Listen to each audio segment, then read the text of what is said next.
Javën e kaluar në kryeqytet është zhvilluar një konferencë organizuar nga Autoriteti Mbikëqyrjes Financiare dhe nga Shoqata e Siguruesve të Shqipërisë në lidhje me rrezikun që i kanoset si bizneseve ashtu edhe qytetarëve shqiptar nga fatkeqësitë natyrore. Ne mëgjërësisht do diskutojmë me sekretaren e përgjithshme të Shoqatës së Siguruesve të Shqipërisë, zonjën Mimoza Hajdermataj. Zonja Hajdermataj, përshëndetje, mirë se erdhët. Përshëndetje, mirë se u gjeta. Atëherë për ta nisur bisedën, e ndoqëm u ngritën shumë çështje që realisht kërcënojnë, nëse mund ta themi, edhe ekonominë tonë, apo edhe madje stabilitetin financiar të vendit tonë. Cilat ishin disa nga gjetjet apo disa nga përfundimet e kësaj konference e këtij forumi? Atëherë, në fakt, forumi që ju po citoni ishte iniciative e Autoritetit Mbikëqyrjes Financiare, e cila në bashkëpunim me AON, një risigurues i fuqishëm ndërkombëtar, i cili solli në Shqipëri shumë ekspert të huaj për vojat e vendeve se si ato kanë shkuar në drejt zgjidhjes, drejt gjetjes së një zgjidhje të një modaliteti, le të themi, për mbrojtjen nga katastrofat natyrore dhe sigurimin, kuptohet, kjo ishte fokusi. Shoqata e Siguruesve të Shqipërisë ishte edhe një ndër bashkëpunëtorët në realizimin e këtij forumi, duke qenë pjesëmarrës me ekspertizën e ekspertëve të tregut shqiptar, solli më saktë ekspertizën e tregut shqiptar të sigurimeve, duke sjell rastin e se si u përballua katastrofa natyrore e tërmetit të vitit 2019.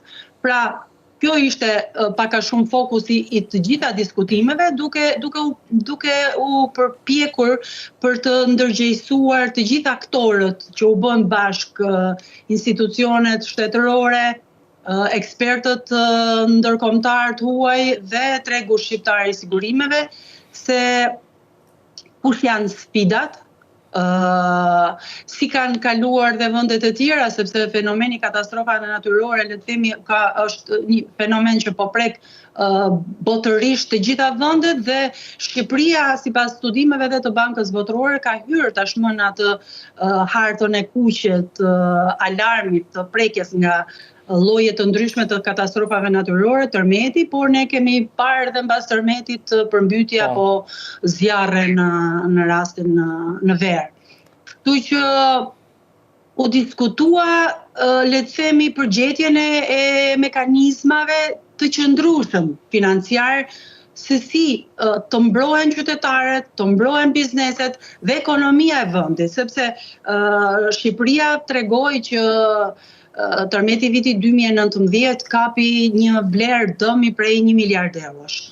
Këtë vlerë, le të themi, dëmi që u kalkulua nga qeveria, kemi një statistik tashmë të deklaruar, të saktë, të kalkuluar dhe të paguar menjëherë nga kompanitë e sigurimeve rreth 40 milion euro. Pra kaq ishte pjesa e mbuluar me sigurim. Tregon njëkohësisht zonja Hajdermataj edhe nivelin e ulët të sigurimit pronës në rastin e tërmetit nga ana e shqiptarëve.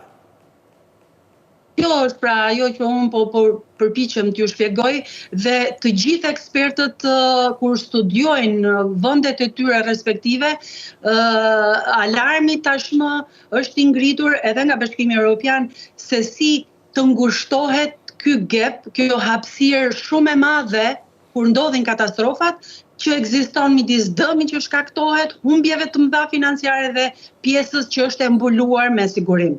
Dhe pjesa që është e mbuluar me sigurim në koncept është se sa qytetarët apo bizneset apo çdo lloj shteti, çdo qeveri është përgatitur për ta transferuar riskun, për ta transferuar në rast se këto ngjarje ndodhin, për të transferuar riskun, dëmet, humbjet financiare, mbulimin e tyre, rikuperimin e këtyre humbjeve financiare ndaj kompanive, tregjeve të sigurimit dhe risiguruesve të tyre. Kështu që të shumt ishin ekspertët, unë nga pikpamja ose nga pjesëmarrja e kontributi i shoqatës siguruesve të Shqipërisë, nuk mund të them akoma se autoriteti mbikëqyrjes financiare që ishte iniciuesi i kësaj konference të ketë përmbledhur edhe një herë ato gjetjet apo të ketë arritur në konkluzione se kush duhet jetë modeli më i mirë shqiptar për t'i përballuar në të ardhmen humbjet nga katastrofat natyrore, sepse ne e përjetuam në kurriz gjithë këtë hapësirë të pambulim, gjitha është kosto për buxhetin e shtetit. Asnjë qeveri, të gjithë ekspertët ranë në dakord që asnjë qeveri nuk është e mundur të përballojë humbjet e mëdha, nuk i ka të planifikuara në buxhet humbjet e mëdha financiare që ndodhin nga katastrofa të tilla natyrore. Kështu që e vetmja zgjidhje mbeten siç prandaj kanë lindur koncepti sigurimeve, prandaj ekzistojnë kompanitë tregu i sigurimeve në çdo vend dhe risiguruesit e tyre. E citoj risiguruesit sepse ashtu siç një qytetar, ashtu siç një biznes e transferon riskun drejt një kompanie sigurimi, edhe kompanitë e sigurimit, varësisht me kapacitetet e tyre financiare, kanë risiguruesit e tyre, pra edhe ato i transferojnë pastaj riskjet shumë të mëdha, siç janë katastrofat natyrore apo veprat e mëdha publike që tashmë janë siguruar edhe në Shqipëri dhe kemi raste rrugësh, autostradash apo raste të tjera që i kanë mbuluar risiguruesit e tyre për shkak të kapaciteteve të tyre financiare. Por në nivel kombëtar, tregu i sigurimeve ka treguar që është një treg i mirë kapitalizuar, është i rregulluar, i mbikëqyrur dhe ja dolën për të dëshpërblyer 100% të gjithë ata që kishin kontrata sigurimi. Në të kundërt, në rast se le të presim se si qeveria do kalkuloj AMF-ja dhe qeveria bashkë se kush do jetë skema më e mirë e mundshme që na garanton. Duhet të insistojmë të gjithë së bashku në këndvështrim konsumatori, jo si palë, po si konsumator, që zgjidhja që do gjendet të jetë ajo me qëndrueshmëri financiare më afatgjatë. Nuk mund të bëhet zgjidhje për momentin sepse kemi raste të vendeve që i kanë rishikuar skemat e tyre. Pra, ne jemi në kohë të mësojmë edhe nga gabimet e të tjerëve dhe të bëjmë një zgjidhje që gjithsesi patjetër duhet jetë një lloj partneriteti publik-privat, nuk mund të jetë as vetëm publik, as vetëm privat. Në këto raste gjithmonë nevojitet jetë një grupim, një mënyrë zgjidhje, një mënyrë mekanizmi që në fundit kur ngjarja të ndodh, qytetarët, bizneset të marrin dëmshpërblimin, të mos ta rifillojnë edhe një herë ngritjen e pronave tyre, të bizneseve të tyre, jo më nga zeroja, por duke pas këtë dëmshpërblimin kundrejt kontratës që ata kanë nënshkruar me kompanitë e sigurimit, por dhe ekonomia jonë të mos e ndjej që të gjithë buxheti i shtetit kanalizohet as për rindërtim siç ka ndodhur, as t'i lënë qytetarët pastaj pa një mbrojtje duke mos pasur një sigurim të garantuar. Është diskutuar në muajt e fundit, zonja Dermataj, skema turke të arsim e sigurimit në mënyrë të veçantë në bujqësi nga përmbytjet më së shumti.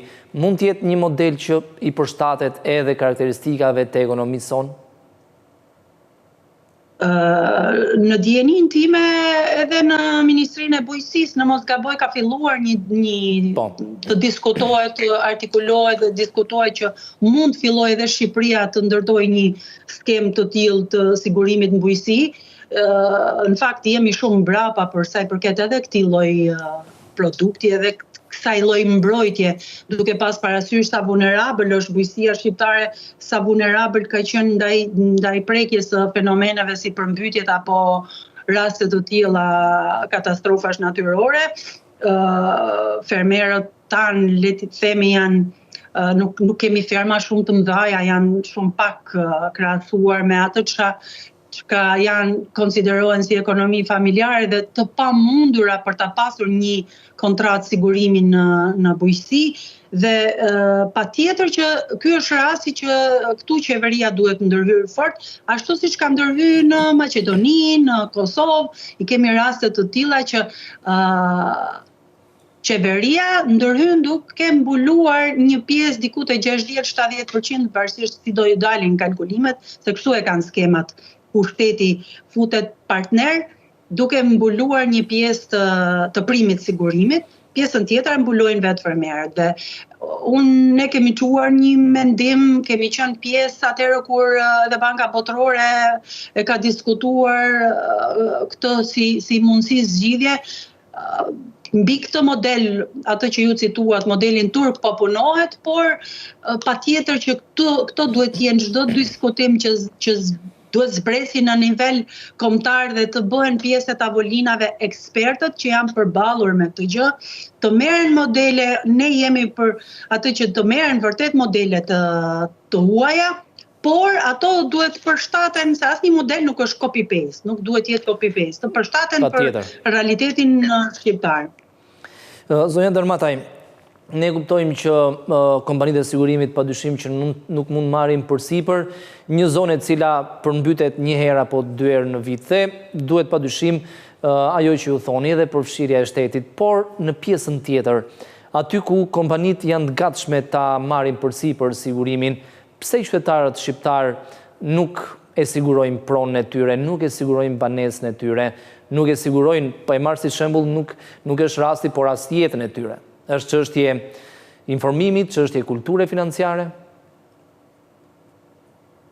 Unë mendoj që një ndikim, le të themi, negativ është bërë ndër vite, më saktë kemi të trashëguar nga regjimi më parshëm, por nuk është se qeveritë në këto 30 vite tranzicion kanë bërë më të mirën e mundshme, pasi sa herë që një gjë ndodh, ndoshta për arsye populiste, politike, janë aty duke ju premtuar që ne do t'ju gjindemi, do t'ju rindërtojmë shtëpiat, apo do t'ju suportojmë për t'u ringritur, gjë që në koncepte ekonomike nuk ka pse të ekzistojë, sepse në fundit gjithkush është pronar, pra je pronari një shtëpie dhe po ashtu ti duhet të marrësh masa, siç ke kursyer, ke marrë një kredi, ke investuar për të bërë pronar, duhet të investohesh edhe te ky mekanizmi i mbrojtjes nëse diçka i ndodh pronës tënde.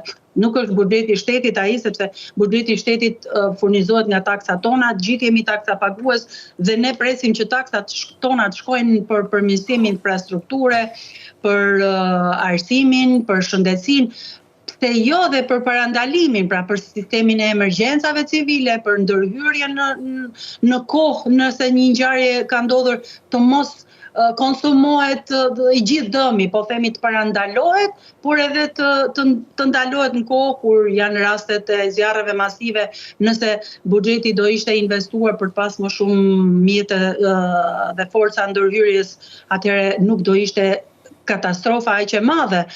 Dhe pjesa që i ngelet qytetarit, pjesa që i ngelet biznesit është kultura për të qenë edhe i siguruar.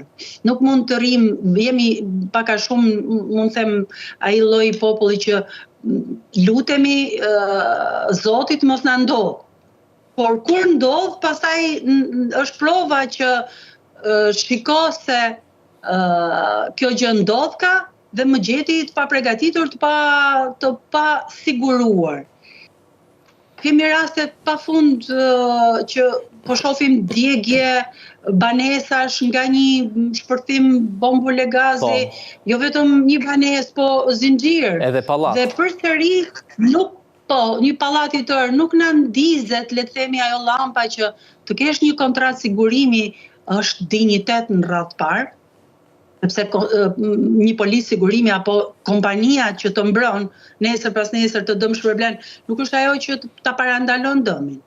Duhet marrësh disa masa vetë parandaluese, por nëse ka ndodhur, ajo është aty për të dëm shpërblyer për vlerën që keni rënë dakord. Keni rënë dakord që prona ime kushton 100.000 euro dhe kompania të thotë unë të marr përsipër pronën 100.000 euro kundrejt një primi 100 euro. Nëse ti do që të mbuloj vetëm 50.000 euro dhe paguan vetëm 50 euro është çështje negocimi, por gjithsesi kurrësi asnjë qytetar nuk duhet të mbetet pa një sigurim, sepse je i qetë, je me dinjitet, nuk del në për lajme, nuk del në për të shkosh te bashkia, të shkosh te Ministria e Financave, Ekonomisë, edhe apo ti drejtohesh qeverisë, sepse ti ke një kontratë sigurimi për atë shtëpi. Siç e ke bler dhe po e mbron. Dhe kompanitë e sigurimit në fakt kanë treguar, dhe mua prandaj më vjen keq që le të themi është ajo çështja marketingut, më shumë marketing bëhet kur gjëja shkon në drejtim negativ. Pra një rast që mund të ndodhi që dikush ankohet dhe thotë jo, unë kërkova, nuk më dhan aq sa kërkova, ngjit më shumë se sa një rast tjetër. Nuk del askush, po të marrim rastin e pallatit që u dogj. Aty kanë pas kontrata sigurimi. Biznesi që u dogj është dëmshpërblyer menjëherë nga një kompani sigurimi. Disa biznese lart janë dëmshpërblyer menjëherë nga kompanitë e sigurimit. Pra nuk promovojnë lajmet e mira. Por nuk dalin të rastet pozitive, nuk dalin thonë, shikoni sa mirë unë isha imbuluar dhe tani unë i mora gjithë dëmshpërblimin. Dhe qytetarët në atë justifikimin që po unë nuk kam, ose ju duket shpeshherë ngatrohet që nuk është taks. Kontrata e sigurimit është shërbim. Do paguash një prim, do marrësh mbrapsht nëse ngjarja ndodh. Nuk e gjejnë, siç duket qytetarët nuk e gjejnë në buxhetin e tyre familjar apo bizneset, në buxhetin e tyre vjetor, nuk e gjejnë një zë për të ndarë një aq lek sa të bën një prim sigurimi. Sigurim pasurie, apo sigurim shëndeti, apo sigurim ndaj aksidenteve personale. Dhe ky është një produkt shumë i rëndësishëm, qoftë për nxënësit që i çojmë për fëmijë që i çojmë në shkollë, qoftë për kur shkon në punë, gjithçka mund na ndodhi.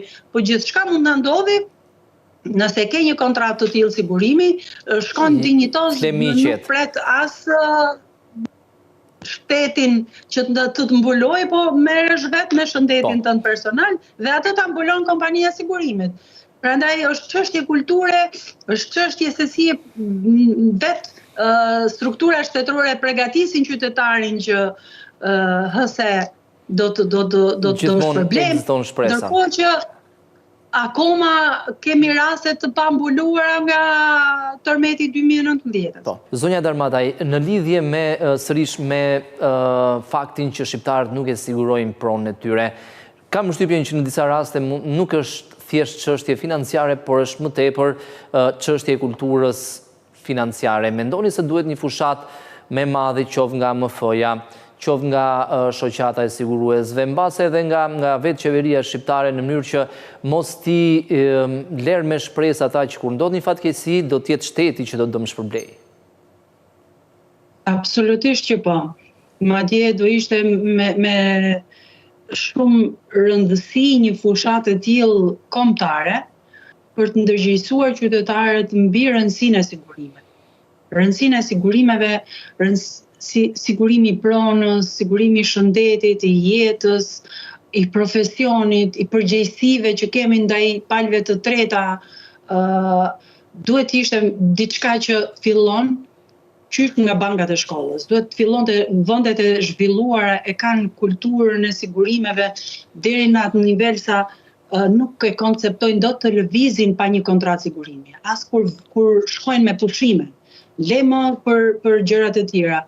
Tu në Shqipëri diçka le të themi ka çeduar për sa i përket edukimit financiar në tërësi të popullsisë, aq më tepër edhe për sigurimin, se po shikojmë është një fenomen, ka probleme për sigurimin për brezi i ri nuk e koncepton, nuk e ka më kulturë për të siguruar edhe për pension. Le pastaj rastet kur mezi blejnë një shtëpi, por ngelin aty, nuk e kanë kulturë për ta siguruar pronën edhe kur e marrin, kur e kanë investim të jetës së tyre. Po shohim që edhe kjo është një produkt që për aq sa ka nivel shtrirje në Shqipëri është atëherë kur bankat ja u kanë detyruar. Po, kur marrin kredi. Që ta bëjnë një siguri. Nuk është e merr kredin, banka të detyron të bësh edhe sigurimin e pronës sepse siguron kolateralin e saj, ka dhënë lekët për atë shtëpi dhe thotë derisa ti të shkputesh marrëdhëniet me mua për këstet e kredisë që detyrohesh, duhet ta kesh pronën e siguruar. Dhe me kalimin e viteve, ajo pronë sigurohet në bazë të vlerës së ngelur, pra në rast fatkeqësie mbulohet aq sa ka ngelur, jo i gjithë vlera e pronës. Po kjo është rasti kur qytetarët janë të painformuar apo më keq akoma kur ato tentojnë të jenë të nënsiguruar. Pse kundrejt asaj vlerës primit. Kur unë them ti do të sigurosh pronën, por prona jote bën 100.000 euro, nuk mund të thuash do pagoj vetëm 30 euro apo 50 euro, sepse në varësi me pjesën e primit, kur prona në përgjithësi është një koeficient 1/1000, themi ne, në përgjithësi, pavarësisht pastaj ka edhe pjesë rrisqesh, se si është ndërtuar, sa e ekspozuar është nga rreziku që lëviz, po ta marrim 1/1000, është ai që unë citova, 100.000 euro pronë të kushton 100 euro prim. Nëse ti do ta sigurosh vetëm për 50 euro, atëherë 50.000 euro do marrësh në këmbim. Pra nuk je duke rikthyer në gjendje fillestare me aq lek pronën tënde. E ke nënsiguruar vetë. Dhe kjo gjë është konstatuar që ka ndodhur me shumë kredimarrës që kanë siguruar vetëm kësin e kredisë, pjesën e mbetur të detyrimit të bankës dhe nuk kanë siguruar gjithë vlerën e pronës tyre. Prona jote atë vlerë ka. E ke blerë 100.000 euro, ke blerë 150.000 euro, deri edhe kur marron kredin dhe në vitet në vazhdim, atë vlerë ka. Pra, pse duhet që të mos marrësh informacion, ose në rastin ne kemi pas komunikim edhe me shoqatën e bankave dhe me bankat që duhet ta orientojnë, ato tashmë janë brokera, dhe duhet të orientojnë ti tregojnë realitetin klientëve të tyre që me këtë këst primit ti po likuidon, po mbron vetëm atë çka ka ngelur, çam ke ngelur mua bësh, nuk po mbron pronën tënde. Kështu që për aq kohë sa qytetarëve ju duket si një taks sigurimi, ose ju duket sikur dikush po ja u merr me pa të drejtë, asnjëherë nuk do të kemi ndërgjegjësim të tillë. Dhe për aq kohë sa ne nuk fillojmë edukimin financiar edhe për sigurimin, që nga bankat e shkollës, a ka mundësi që nga niveli më i ulët arsimor, që fëmijët në kopsht, gjithë bota dhe ne kemi adaptuar edhe fëmijëve të vegjël u kemi futur atë konceptin e derkucit që personifikon kurstimin.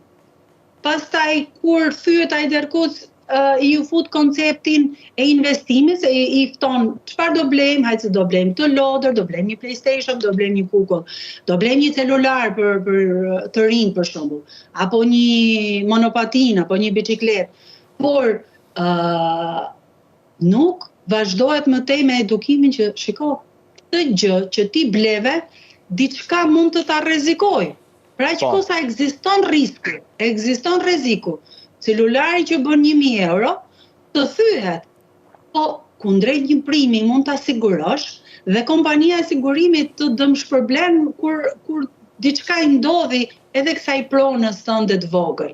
Dhe prandaj ne kemi parë modele, kemi shoqata homologe që në vendet e tyre japin leksione apo e kanë zhvilluar konceptin e riskut dhe e lidhin me njëherë me sigurimin. Pse?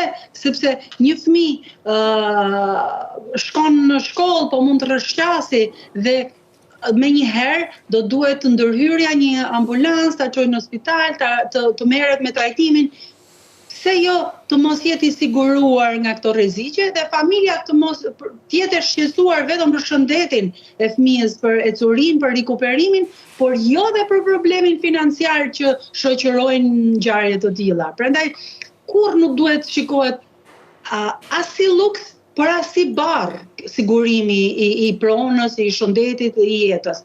Duhet jetë mbrojtje, duhet të me njëherë ta kesh konceptin që unë e mbroj familjen time, mbroj pronën time, mbroj të ardhen time, dhe në fundit rri i qetë, është të jep dinjitet, nuk je i stresuar, nuk do dalësh të mbledhesh edhe njerë në për miqe, shoke, fare fise, kushërinj, apo në ngjarjet shumë gjërat të dhimbshme që po shohim hapje llogarish, GoFundMe, edhe për persona që kanë një status. Pra, po të kesh një sigurim shëndeti, nuk ke nevojë të kërkosh mëshirë apo të jesh subjekt bamirësie, sepse është kompania e sigurimit që të mbulon qoftë ndërhyrjen deri në 50.000 euro, qoftë rikuperimin gjatë qëndrimit spital, apo ke shkuar me pushime, ke rrëshqitur në pishinë, një policë shëndeti në udhëtim që kushton 4 euro, të mbulon deri në 3.000 euro në ngjarje aksidentale, që mund të jetë një rrëshqitje, një dhëmbi, ngjarje e momentit, e papritur. Të duhet të them edhe këtë që duke mos e kuptuar mirë konceptin e sigurimeve, ka shumë nga ato që pretendojnë edhe kundrejt një vlere që kanë paguar, të marrin aq sa mendojnë ata apo aq sa dëshirojnë ata të marrin. Është një kontratë të dashur qytetar. Do paguash dhe do marrësh sa të keni rënë dakord. Ke paguar kaq dhe aty është e shkruar që ti do të shpërblehesh për kaq. Kompanitë e sigurimit janë të parat ato që janë të interesuara, më besoni, të interesuara të zgjidhin menjëherë marrëveshjen që kanë me njëri tjetrin. Askush nga kompanitë nuk është e interesuar të shkojë nëpër gjyqe. Dhe gjyqet, dhe ato që i drejtohen një avokati, siç po shohim që të marri, të mbrojë unë, edhe pastaj e ndajnë shpërblimin që ju takon, dëm shpërblimin, se nuk është shpërblim, dëm shpërblimin që ju takon, e ndajnë padrejtësisht me palë të treta, kur ndërkohë në fundit çdo gjë është e definuar në kontratë e ti, do ta marrësh vlerën e dëmit që është shkaktuar, po.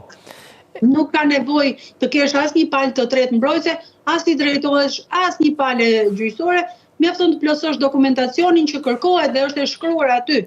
Ndoshta, tani po dal edhe një herë në rolin që ka shoqata siguruese dhe ne diskutojmë edhe me kompanitë e sigurimeve, duhet që të rritet pak shkalla e transparencës, duhet të punojnë më fort agjentët, brokerat, të punojnë më fort gjithë ekspertët e kompanive që ta sqarojnë në mënyrë të shtërruar qytetarin kur ato po nënshkruajnë një kontratë sigurimi.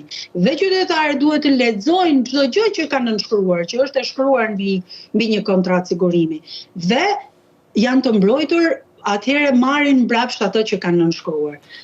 Por, duke qenë se sigurimet nuk janë njësoj si banka, dhe e kemi vënë në bankë shkon, kërkon një kredi, ke shumë nevojë ta marrësh atë kredi dhe ti nënshkruan çdo gjë që thot banka. Banka të thot do bësh këtë, do paguash këtë, do shtosh këtë, kaq është primi, kaq është kosti, kaq është kthimi, domethënë t'japin ato detaje dhe ti i nënshkruan edhe se dëshpërimisht e do një pronë apo do të nisësh një biznes.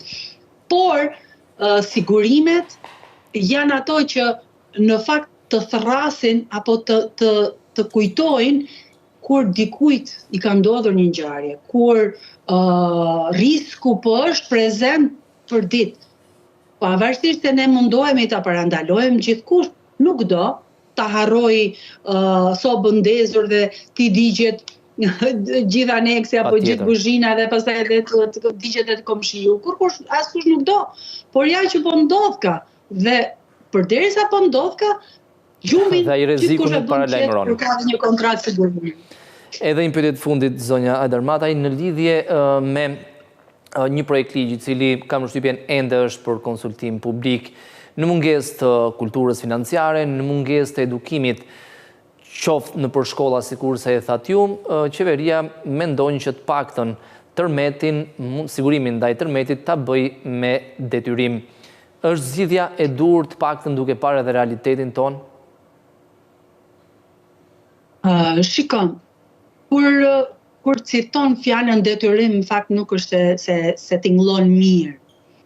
Por ne e dëgjuam të gjithë nga forumi qitë ekspertët që treguan modele, që dhanë ekspertizën e tyre dhe madje në këto forum kishim një mesazh edhe nga një ekspert shumë i rëndësishëm i Insurance Europe, i shoqatës europiane të siguruesve, që të bërit me detyrim nuk ka lidhje gjithmonë që unë po detyroj qytetarët e mi për primin e sigurimit, por është një situatë, është një lloj produkti, tërmeti dhe katastrofat natyrore në përgjithësi, se ka vende që kanë një katastrofë më shumë të përsëritshme se sa një katastrofë tjetër, pra përshtatje, le të themi, por ky është rasti, le të themi që në koncept sigurimet janë më shumë edhe si një mekanizëm social.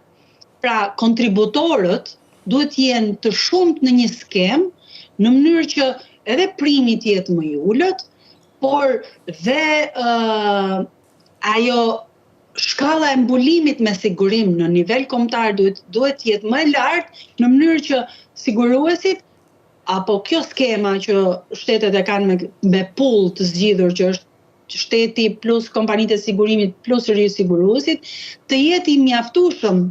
Kur ne themi nuk mjafton buxheti i shtetit për të mbuluar një katastrofë natyrore, pra kjo është që ti të krijosh një mekanizëm që ajo skem të jetë gjithmonë e mundur për të mbuluar të gjitha dëmet që ndodhin në një katastrofë natyrore. Mos jetë një katastrofë që transferohet dëmi ekonomik, humbjet e mëdha financiare, qoftë për familje, qoftë për bizneset apo për ekonominë e vendit, të transferohen nga viti në vit dhe të mbarten pastaj të bëhen problematike. Të gjitha vendet e kanë zgjidhur kështu. Është një skem me detyrim ku shteti hyn në marrëdhënie me tregun e sigurimeve, tregu i sigurimeve me risiguruesit e fuqishëm ndërkombëtar dhe gjithë skema monitorohet pastaj nga shteti, ka transparencë, ngrihen struktura të menjëhershme që vlerësojnë, pastaj dëmshpërblejnë gjithkënd që është i përfshirë në atë skemë dhe shteti nëpërmjet buxhetit vet mbulon këtë prim sigurimi vetëm për familjet në nevojë. Pra ata që kanë mundësi ta paguajnë sepse është një prim shumë i ulët, nga që ka skemë masive. Kur ne tham e kemi shumë problem sigurimin në bujqësi, kjo është një ndër arsyet pse kemi problem sigurimin në bujqësi, sepse duke qenë pak kontributor në këtë skemë, shumë pak nga ata që sigurohen, primi del aq i lartë sa është i pamundur për ta përballuar pastaj fermerët që duan. Rasti kur ndërhyn shteti ose paguan këstin një pjesë në rastin sigurimin bujqësi deri në 60-70% primit dhe pjesën tjetër e paguan vetë fermeri. Apo në rastin e sigurimit nga tërmeti që mbulon gjithë familjet në nevojë që nuk mundet, ato që janë mendim ekonomike nuk munden ta paguajnë të prim të sigurimit masiv, le të themi duhet jetë, është një skemë masive dhe duke qenë humbjet kaq të mëdha, vetëm një skemë e tillë masive mundet ta përballojë që të mos lej gjurmë të rënda as në buxhetin e shtetit, as familjet të mos rrinë duke u zvarritur, po brenda vitit ata marrin brenda 6 mujorit biles, ata marrin dëmshpërblimin dhe rikthejnë, rifillojnë rikuperimin dhe rikthehen edhe një herë aty ku ishin me pronën, me biznesin e tyre. Zonja Darmandaj, ju falenderoj për këtë lidhje drejt për drejt në studion e televizionit Skan, ditë mbar.